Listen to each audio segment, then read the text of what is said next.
Welcome to On the Slab Horror Show.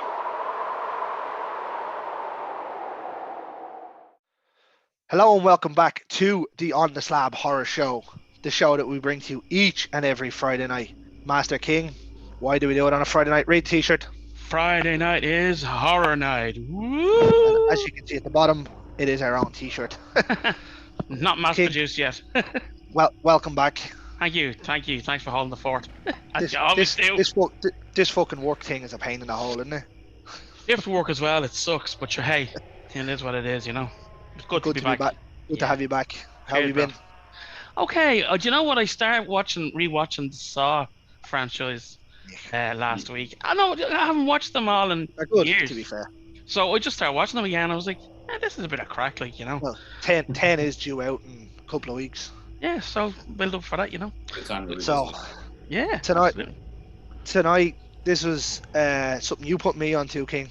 I said, well, if and- anybody can get to this, it's Greg, and Greg has a great way of, talking to potential guests. So I just said I'll chance my arm because I think it's a fantastic documentary, and the amount of love and care and work that was put into it is absolutely evident. But I want you, Greg, to introduce the gentleman, please. So this was a documentary that I hadn't seen before until you told me. Really? Yeah, and for me to not have seen something that was based on this movie is something different. Yeah. And it's got 100% rating on Rotten Tomatoes, which is Still, phenomenal. Does it? absolutely, Oh, good to yeah. know. The man looks modest there, does it? We will introduce the guest tonight. It is one of the directors of Pennywise, the story of it. Obviously, the 1990 It, not the new one, because it'd be a bit weird making a documentary about the new one and it's only out a couple of years. It's a pleasure to introduce John Campopiano. Oh my God, Oh God. Campopiano. Campopiano. There you go. Yeah. Thanks, man. Thanks for What having Carl me. said. Appreciate it. Thanks yeah. for taking the time out of your day to come on. Oh, happy to be here. Thanks for asking me. Oh, absolutely. As it says, I hadn't seen this documentary up until the King said, "Why don't we try and get a guest from the documentary?" So I went and watched it, picked up the names, found yourself connected on Instagram, and well, here we are. Here we are, yeah. Welcome to the Slab. Thanks, man. I appreciate you guys having me on. Thanks a million for coming on, dude. It's Absolutely. it's gonna be cool. Okay. It's nice. It's nice and sunny where he is. Yeah, it's Oh, yeah. beautiful. We're having like freakishly warm weather. I'm in New England. It's like in the 80s, sunny, You're not- warm. So You're not a Patriots fan, are you? no. That's all right. That's all right. This would have been ended there and then. Oh, good to know. No, I'm a Uh, Jaws fan, That's what I like as you to can hear. see. I mean, Yeah. it is the best creature feature ever made. So. It's up there. I think so. And probably one of the best films ever made. I think so, yeah. And it was shot like an hour from my house growing up, so we would. Oh, was it? Wow. We would go to Martha's Vineyard, and it was very little on that island has changed, and it's like you're stepping into the movie when you go visit there. It's very cool. Awesome. I have seen people that are on holidays. It never says where it is, but like they'd be on the beach where the pillars were at the start, where you see the girl running along. Yeah. And then there's the pier where they cut the tiger shark open and stuff. Right. Exactly. Yeah. Yeah. And then there's a restaurant there that's owned by the little kid, isn't there? Yeah. He's one of the managers, Jeffrey Voorhees. He played Alex Yeah. Kidd. Yeah. Yeah. Place called And the then- Wharf. Great place to get some fish and chips and a pint or six. Sounds Did you good. have you ever read the story of when the lady who played his mother went in? Yeah, with some friends, and then they sort of had a little back and forth, and And yeah. it's the first time you'd seen her since the movie, yeah. Now, Yeah. bear in mind, that is actually probably the worst casting in movie history.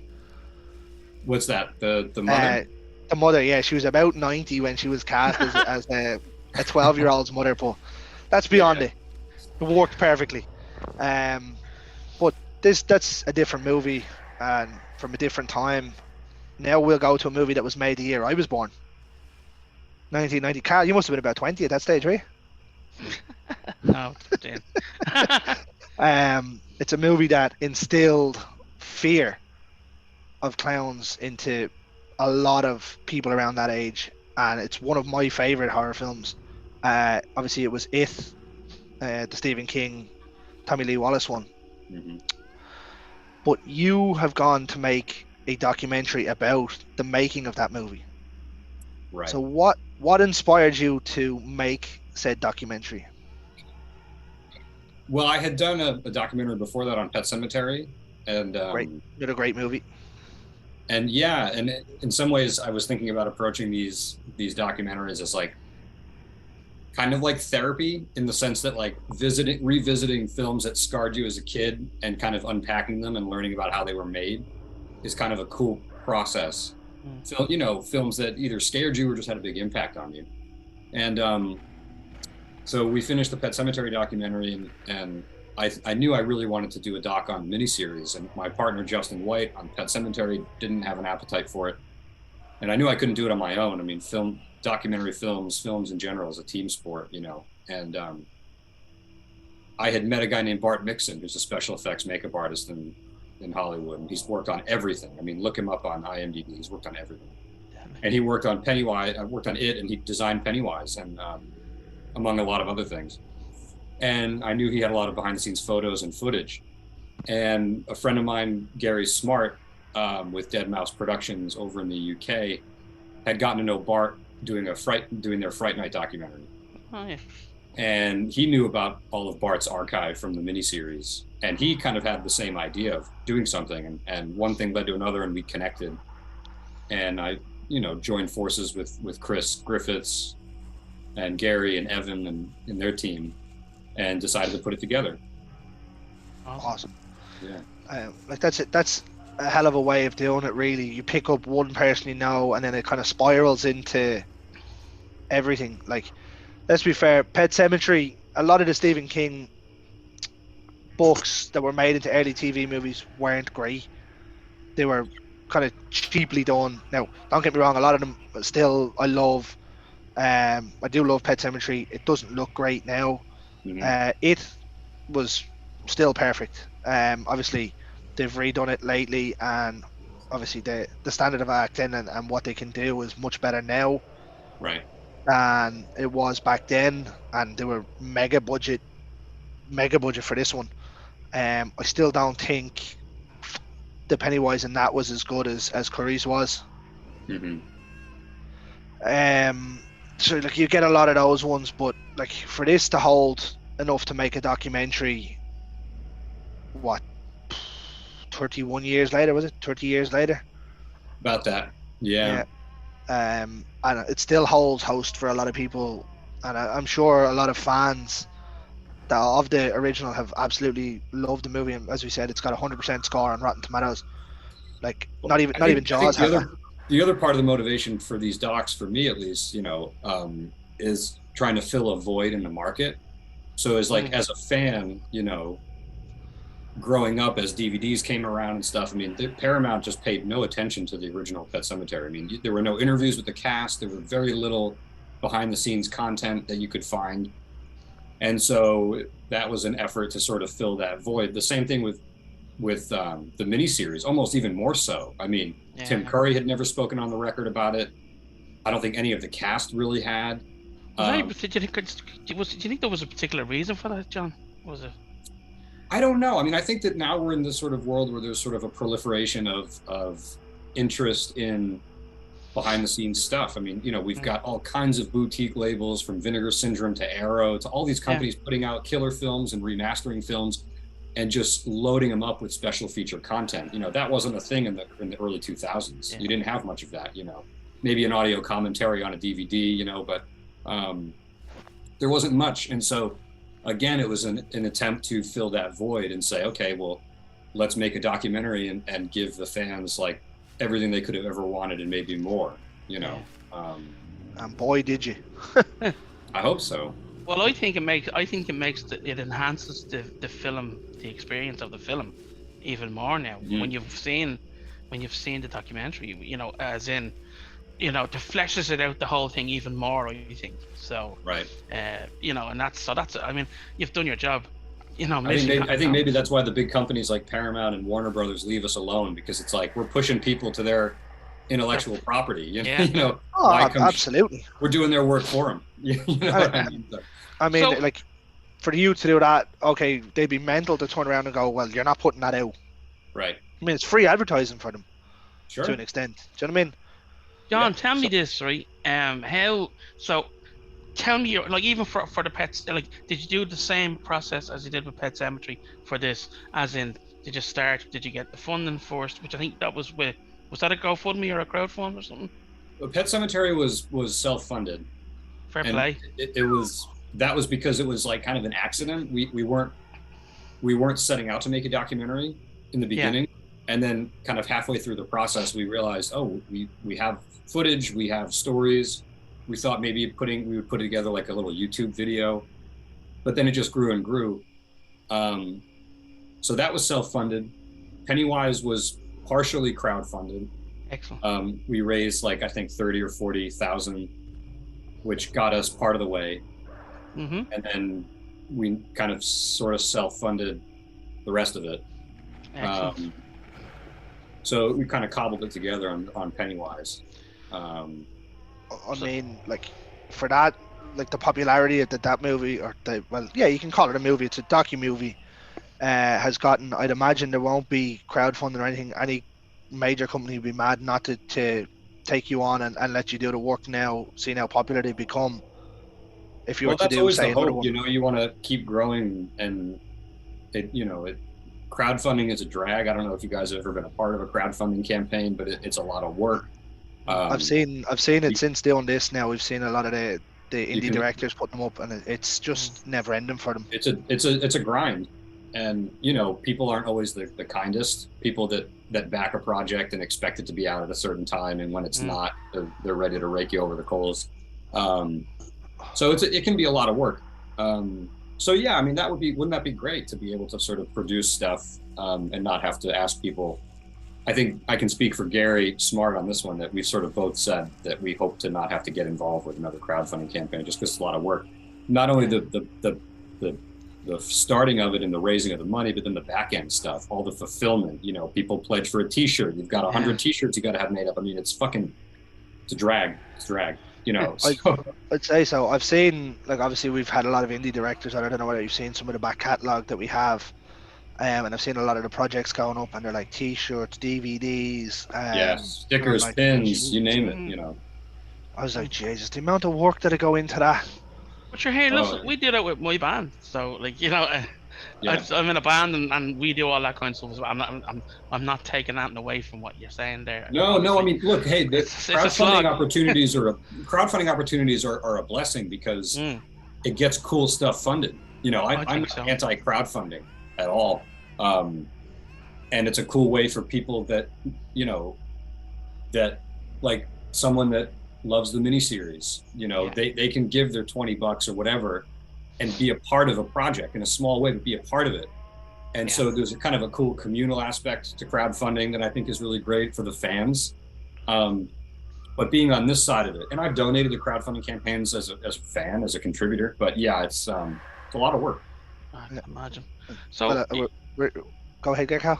I was just gonna say, so you get the funding, we'll say, okay, and then it must have, like, how did you even start getting people to talk about the film? And you know, I'd say it was mad, was it? Yeah, it's a lot of work. I mean, you know, finding people, especially trying to find people that maybe are not in the public eye anymore. You know, it was really hard on Pet Cemetery because it was the first project. And so we didn't have any other body of work to point back to and say, like, no, look, we're serious about this. We've produced other things. It was a little bit easier on Pennywise. And, you know, we spent almost a good year getting confirmation from Tim Curry that he would be involved. And you can imagine that once Tim says yes, and you can promote the project as being able to say Tim Curry is attached. Yeah. Doors open, man, you know. Amazing. I'd say everyone kind of flooded in then and went, yep, once Tim's in, we're all in. Yeah, 98% of the people that we approached agreed. You know, obviously Annette O'Toole did not participate. I couldn't tell you why. We tried really hard, got rejected a bunch. That's her prerogative, you know, that's her right to not be involved. We missed her. But by and large, people were really open and willing to talk. The Blu-ray that came out, Kaleidoscope, I think, is over in your part of the world. They put out the Blu-ray, and then Cinedigm put out the Blu-ray in North America. It's chock full of special feature stuff, people that we didn't include in the doc proper. So we got a lot of great material. But yeah, that was kind of the process of just finding people. And one of my favorite parts of the process is finding archive. Man, thinking about, so the miniseries was shot in Vancouver, Canada, right? So I would literally be up at night wondering what gems are hidden in people's attics, basements, photo albums, stuff they don't even know they've had for 30 years. So the thrill of that hunt, tracking stuff down, it was a blast. I would say, yeah. I mean, I'm obsessed with behind the scenes, like photos of, say, the likes of Tim Curry in costume, like where you see the ones where he's having a cigarette or whatever, like that kind of thing. I think they're fantastic, and again, they just add another layer to a film you like, and so it was fantastic to see all the stuff that you were able to get. It really was. Yeah, we got a lot of stuff. We're pretty happy with it. Again, Bart Nixon was a huge contributor in that way. I mean, he just had probably a couple hundred photos, all that behind the scenes footage that you see, all that VHS footage on the set of the miniseries, that was all Bart. Wow. And he's so open and gracious with it. It was free for us to use. Wow, that's brilliant. He just wanted to get it seen. And that's not always the case, man. Some people know they have unique, rare stuff, and it's like, well, get your checkbook out. And they make it difficult. But Bart was so cool. And I don't think the doc I don't think it would have been as successful or maybe as well received if we didn't have the access to that stuff that Bart made possible. So I mean, like, he's holding on to these things, knowing that they made an absolute gem in early 98 or 89 they started filming or something, wasn't it? Yeah. Do you know what I mean? They made an absolute gem when it was released, and it was like, it went on to continuously show and show and show. Right. Like, I remember growing up over here, like, we always say on a Friday night at 10 o'clock they used to show horror films, but this was never one of them on a Friday night. This was a Saturday one week and a Saturday another week on Sky One, where they used to show this, obviously in two parts. And like, I have the DVD now. I haven't had a chance to pick up the Blu-ray, probably because I don't buy them anymore, but my DVD is one of the old ones where after the first section with the kids, you have to turn it over, and it plays the other side. But you get that's probably the uncut version. Yeah, because they cut stuff out in the opening credits and stuff, and the beginning of, I think, part 2, they cut it out when they put it out digitally. So you've got the full one, I think. No, I don't think so. I think it's the normal runtime. Well, my one's probably, I don't know, I'd say it's easily 15 years old. Now I've watched it in other people's houses. I've seen the uncut ones, but I haven't sat down to watch my one in a long time. But like, it's just an amazing mini series. But as I said, I hadn't seen this documentary, and there was a lot of stuff in this that I didn't know. I didn't know that George A. Romero was attached to the project at one stage. Now, I can't picture his style making that movie, to be honest. As amazing, it would have been a different film. I mean, it's funny. Romero's kind of haunting me because he was originally attached to direct Pet Sematary, and then that fell apart. He went on to shoot Monkey Shines, and that would have been a different film than Mary Lambert's Pet Sematary. I mean, the original Pet Sematary has such kind of like a tender, sort of like really familial, sort of slower burn. Yeah. Had Romero done it, I think it just would have been a very different film. And same for the miniseries, Absolutely. It's just like, as much as I love Romero, as that style, I don't think it works for these. Especially not for this one. Maybe Pet Sematary could have been one that he could have got away with, because obviously I know Romero is a bit quicker, but it's a slow pace that he brings too. Right. But this one, I think you'd probably needed the full 8 hours if he was going to do it. Yeah, fair enough. Oh, that's And another I question. mean, I'd have Actually, watched it too. John, John, that's another question. So when you're setting out your structure for a documentary, do you kind of say, well, I'll restrict it to a certain amount of hours, or do you just go with it and see what happens and then cut it on the, you know? I mean, I think a little bit of both. I think maybe when Gary and Chris and Adam were doing films in the early days, and when I was doing stuff in the early days, like the thinking was, let's give fans a 15-hour documentary and just put everything in there. And I think as we've kind of matured with it and gotten better at the craft, it's kind of like, no, let's craft a tight documentary. Let's cut out the fat. Let's cut out all the redundancy. And also with Pennywise, we were really set on, getting into some festivals, and having a commercial product that we could sell and get distributed, right? And doing a 10-hour documentary is going to be harder. No one's going to program a 10-hour documentary in a festival. So yeah, we had to be really kind of objective about what could stay in and what wasn't needed. I think I learned a lot from working on the Pet Sematary documentary, where it was hard to be objective. It was hard to highlight the flaws of that film, of which there are plenty. But with it was easier. And so, yeah, we knew that especially towards the end of the process, we knew that we really wanted to have a tighter doc that was kind of more of a traditional runtime in the, hour and 20, hour and 40 minute range. Yeah. It's a nice time. I think it's a nice length of time for I mean, documentary. I was saying to Carl off screen, like obviously, or not off screen, in text there before we came on, like this is now the best film documentary I've seen. The making of it. I said the one before this that I'd seen was the Never Sleep Again, the Elm Street one. Yeah. The other one that's like 7 hours long. Right. And I was just listening to you there when you're saying, on the runtime it doesn't get into festivals, it's harder to make. It's why you very rarely see it on the telly. It's why you very rarely, unless you can find it on DVD, you're not going to find the places. I remember it was, it must have been 10 or 11 when I seen it, like 2010 or 2011 when I seen that documentary. But I had the American codes. Remember, it used to be out to break Netflix. Yeah, that's right. where I found it. It used to be on the American Netflix. Okay. Or the Canadian one or something.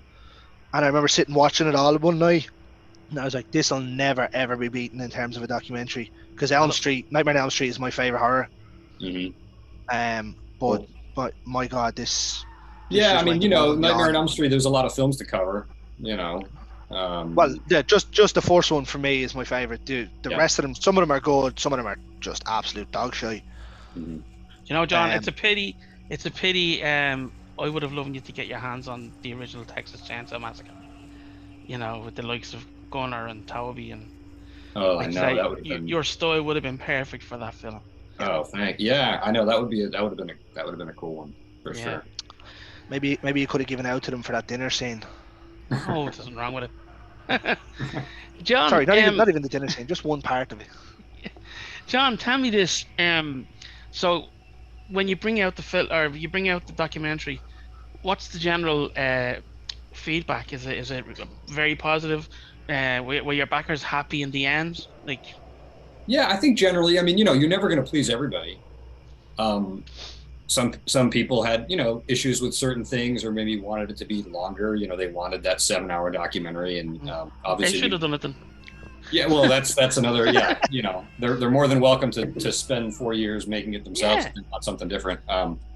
But yeah, no, I think by and large people have been super supportive, and the feedback has been really positive. So we were nominated for Best Documentary at the Fangoria Chainsaw Awards. So we'll see what happens with that. Fingers crossed. So no, it's been really supportive. People have been really supportive. I think yeah, I haven't heard too many complaints. I think there's so many people are a fan of Tim Curry's performance in this film. So to get more extra bits to look at and listen to is gold. It really is gold for fans of the film, I think. I know that Gary and I and Chris were very excited about the spider section. I think I'm particularly proud of how that section came off. I mean, some people said it's too long, but I mean, the spider next to Tim Curry's performance, the legacy of that awful spider it's ingrained in the legend of that miniseries, and so Yeah. I felt like it deserved a lot of screen time. It deserved multiple perspectives, people taking a shit on it, people defending it. We had all that footage that Bart shot of what it could have done, what it did look like. So that's another example of trying to be objective and highlighting what the miniseries did well and then what it didn't do well, and that's all part of telling the story, I think, in a fair way, or trying to. Yeah, I mean, absolutely. there's so much in that book. Now, that is, in fact, the only book that I've ever read more than once. Ever. But like, there's so much in it, and there was so much that was left out, and so much that had kind of been changed, and then that they tried to do in a new one, and they added random stuff into that, and I'm like, okay, I understand what they went for with both versions, but for me, like, the spider was probably the worst bit of the original one, but I still love it all the same. And when I'm sitting watching the documentary, when you're doing the spider part, I'm like, oh, I'm gonna hate this part. No, it's one of my favorite bits of the whole documentary, apart from all the bits where Tim Curry's on talking, because obviously, as ill health as he is at the minute and stuff, like, to sit down with a legend like that is just. Tell us how that went, John, if you don't mind, because. No, I'd be happy to. It was an amazing experience. So we were in LA shooting interviews, and we were a pretty rambunctious group, me, Gary, Chris, and Adam, and everybody. But we went out to breakfast before we were supposed to be at Tim's house, and it was a very quiet breakfast. I think we were all kind of shitting our pants a little bit. We understood kind of what we were about to do, and we were nervous, And I had called his agent, and I said, we want to bring Tim something as a thank you. What should we bring? And she said, well, he loves Italian red wine. So there we are at 10 a.m. trying to find a liquor store that's open to buy a bottle of wine to bring to Tim Curry's house. And we showed up, and he had cookies and tea and coffee laid out for us, waiting. I mean, he couldn't have been more gracious and accommodating, and was funny, stopped for a cigarette, That's a typical English thing, isn't it? Cookies and tea. Oh yeah, man, and he had iced coffee, which I love and is an American thing. And I think the Brits were kind of like, what the fuck, iced coffee? Yeah. I've started drinking cold coffee. There you go. Yeah, so that's a thing over here, But no, Tim was great and super welcoming, and it was a great experience. And we left, and we felt that it went well. And I got an email from his agent a couple hours later saying, "Thanks for coming. Tim had a great time with you guys." Excellent.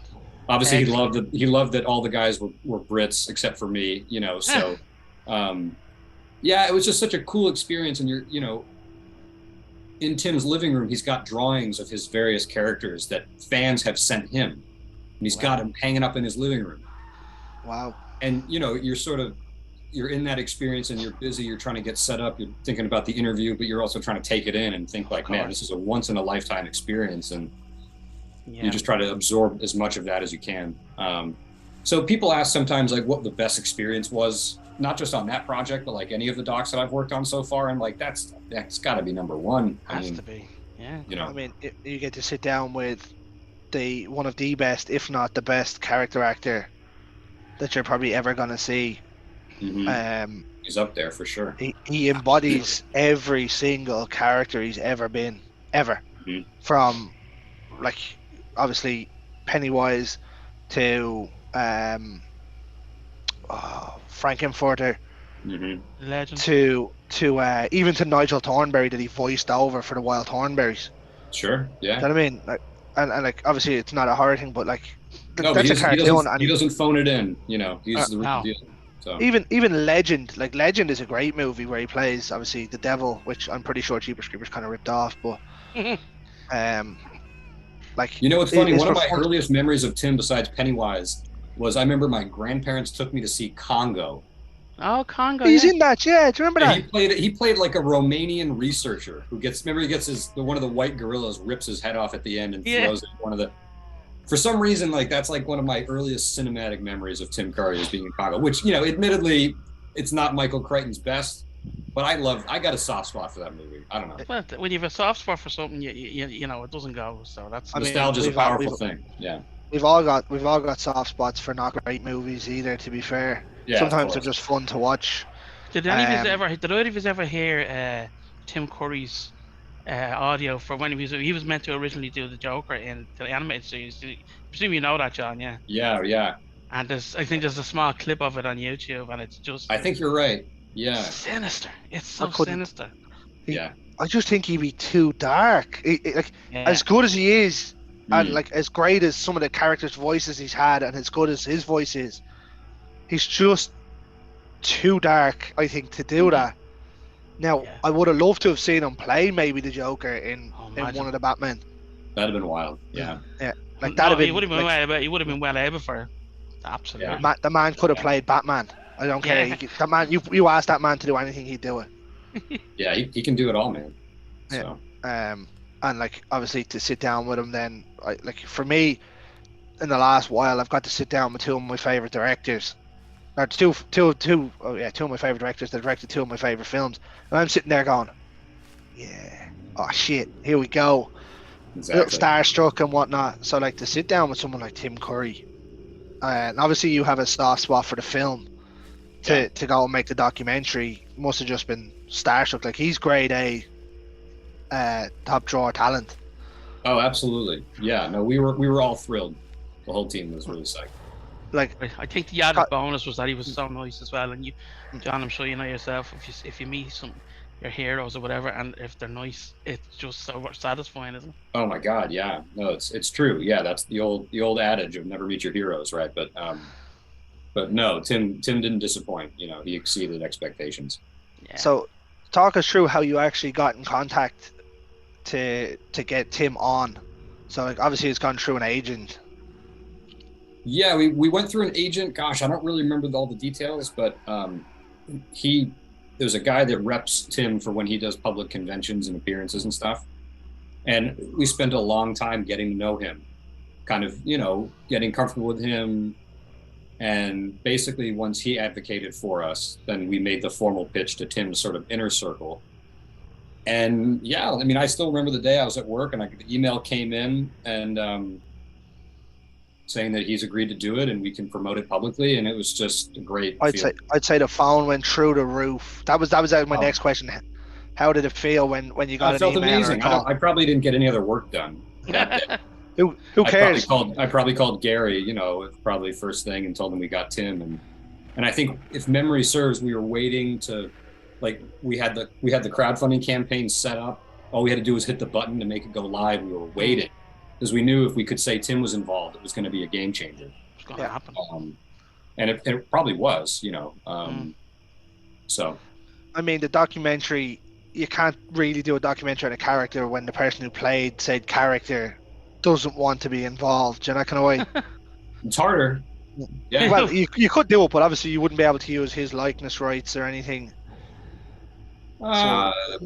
Maybe yes or no. Yeah. But anyway, Give or take. It worked out. It worked out. That's like, what's important. I'd say, like, if that was me, my phone would have been through the roof and there would have been no work done for the rest of the day. Oh, hell yeah. Done. Man. Yeah. John, is there any other? Have you anything else coming up that you can tell us about, or any other films?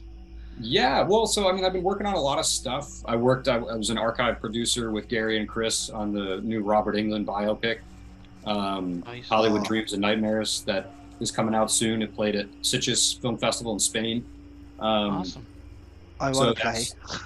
That's coming out soon. I did a short documentary called Snapper, the man-eating turtle movie that never got made, which is kind of the direction I'm sort of going in now, which is doing docs about lost films. Is there not a movie? Is there not a movie called that? About a snapping turtle that eats people? Well, there's my documentary. I don't think there's a movie that I'm aware of. But sorry, no, it was. That's right. It was your story. You have the picture of the green background, didn't it? That's yeah, exactly. So there's that, and then I'm in post-production now on a new feature-length doc, which is about a lost Bigfoot horror film from the 70s that was shot regionally here in New England. And we've been tracking down people that were from that film and trying to actually find this lost film. And it's been a wild journey, and we're starting the edit soon. So hopefully that'll be out at the end of this year, beginning of next year. And I've got a couple of things in development, just always keeping busy. Excellent. So that's a good one, because obviously Bigfoot's a contentious one, and I don't know For whether sure. you've seen our post there a couple of weeks ago, but we got myself and Ian, who isn't here tonight, are going to be in a Bigfoot movie over in the States. Oh, right Well, on. by Jake Robinson, called My Brother's Keeper. Nice. Oh, cool. Uh, Yeah, it's Bigfoot's been red hot since Legend of Boggy Creek came out in the early Mm. 70s. I mean, Bigfoot films, Are you a believer, John? Yeah. Sure. Imagine you said no. I don't think the documentary would do so. Yeah. Well, we'll see. I mean, like I said, the documentary is about this lost feature film. Mm, So, yeah. That's no, gonna be interesting. I'm open-minded to all the weird shit that's just under the surface in our culture. So, Cryptids are definitely Interesting. interesting. Like some of them are great, and you're like, yeah, that could be real, and then you get some of them that you're just like, no, that's just not happening. yeah. Before we wrap up, John, because I am aware of time, and we're very appreciative of your time today. Just give us a couple of your favorite horror movies, and they don't have to be in order. Give us 5 of your picks. It can't be in it. Five favorites. I'll leave It and Pet Sematary out because that's. Right. There's a little movie that was shot in the early 70s in Connecticut, not far from here, called Let's Scare Jessica to Death. I don't know if you guys know the film. I've heard of it, but I've never seen it. Shout Factory, Scream Factory put out a Blu-ray a couple of years ago, and it's a slow burn horror film. It's really more of kind of a psychological horror film, but it's a beautiful film. I love it. Check it out. Yeah. I love one of my go-tos has been The Brain, Ed Hunt's The Brain from 1988, the Canadian monster movie. It's an absolute blast. Obviously Jaws. That doesn't count. You can't put that in. No Jaws? All right. No Jaws. No Jaws. That's just any horror fan that should be in it. It doesn't matter. I'm trying to look and see what I've got on my. Oh God, what else? Man, there's so many. I mean, Texas Chainsaw Massacre. Mm. 03 one is better, but sure. sure. the obvious ones. Like Halloween, like the films that as I've gotten older, I really go back to a lot, and I just really appreciate their perfection. Ones that age perfectly.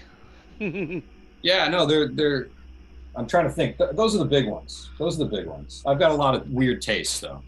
I want to see that one. Let's Scare Jessica to Death. I really want to see it. Check it out, man. It's like if you can deal with a slow burn, there's not a ton of violence, there's not a ton of action. It's a psychological, but it's beautifully shot. It was directed by a guy named John Hancock, who was the original director attached to Jaws 2.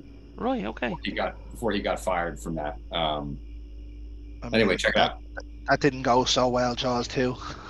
Well, look, before we wrap up, do you want to ask the question, Greg, that we always ask the guests? I mean, this hasn't gone well in the last number of weeks. It's now tied up, but the last 4 guests that I've asked have not seen American Werewolf, let alone not seen Dog Soldiers. So here we go. John, have you seen American Werewolf in London? Yeah. Have you seen Dog Soldiers? People on that have never seen it? Yes, we have. Have you seen Dog Soldiers? You gotta vet your guess a little better. No, I'm just kidding. Dog Soldiers? Yeah. Which one's better? American Werewolf. Yes. False. No, he's dead right. Well, you can't be right. Neither right or wrong. It's my opinion. Exactly, and that goes up. But your opinion is wrong. Well, to one of us on the Zoom. Well, no, I think you're dead right. But that again, we'll keep that series going. We have. It's been hard the last couple of weeks, though. No, not someone not seeing. Well, if they've never seen it, I guess it's dead in the water. So. Oh yeah. Well, once the question comes vetoed, if you haven't seen one nor the other. And we had Neil Marshall, the director of Dog Soldiers, on a few weeks ago. Big shout out to Neil. Did he pick his own film? No. He didn't pick either of them. He didn't pick either of them. I was hoping he'd pick his own film. He picked The Howling. Smart man. He picked The Howling. The Howling's amazing. Yeah, I mean that's fair enough. I think that's an underrated, slightly underrated. Company of Wolves is another one. Hell yeah, I love Company of Wolves. Yeah. Very cool. Here's one for you, right? I don't know whether you've seen it or not. Have you seen Viking Wolf? No. It's on Netflix. Check it out. It's Viking Wolf. Phenomenal. Okay. It's very good. And it has very good. It has probably the best transformation scene since American Werewolf. Wow. Okay. Yeah. Don't watch it with the dubbing because it wasn't great. But there we go. John, I absolute pleasure to have you on tonight. Oh, thanks, guys. I appreciate it. Thanks. Thanks for for coming having on. me. Yeah. We'd love to have absolutely. you back absolutely anytime, even Sure. if next time you want to come on and just chat horror. Sure. Yeah. Maybe we get the other guys from Pennywise to come on with us, Absolutely. Gary and Chris. It'd be great. Bring Tim with you, will you? Sure, I'll give him a call. No problem. Give him a bell there. Yeah, Here, there's a couple of lads here that want you to come on. exactly. Well, No, like I thanks for say, having me on, guys. I appreciate it. Thanks Absolutely. very much for coming on, buddy. Right, Carl, will we close this out the way we close it out every weekend? Go on, like only you can. Go for it. Ladies and gentlemen, in the words of the great George A. Romero, stay scared. Woo! There we go.